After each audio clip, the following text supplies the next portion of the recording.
Bakı şəhər İcra Hakimiyyəti Milli Şuranın martın 2-sində keçmiş məhsul stadionunda mitinq keçirmək müraciətinə cavab verib.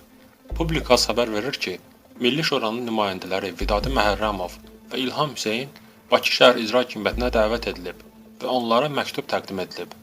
Məktubda qeyd olunub ki, Milli Şuranın yanvarın 19-da keçirdiyi mitinqdən dərhal sonra bəzi toplantı iştirakçıları tərəfindən yol verilmiş qanun pozuntuları, ictimai təhlükəsizlik əleyhinə olan əməllər törətmələri və polisin qanuni tələblərinə qarşı tabesizlik göstərmələri şəhər sakinlərinin haqlı narazılığına, Bakı şəhər İcra Hakimiyyətinə və hüquq mühafizə orqanlarına çoxsaylı müraciətlərinə səbəb olub və bu haqda müraciətlər hələ də davam etməkdədir.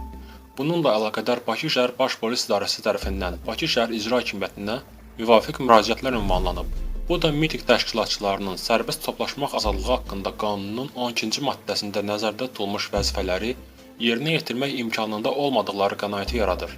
Qeyd olunanları və sərbəst toplaşmaq azadlığı haqqında qanunun 7-ci maddəsinin 1-ci hissəsini nəzərə alaraq 2 mart 2019-cu il tarixdə Bakı şəhəri Yasamal rayonu Seyidov küçəsi 3155 məhəllədə yerləşən Yasamal rayon İdman Sağlamlıq Kompleksinin stadionunda planlaşdırılan mitinq məqsədəuyğun hesab edilmir.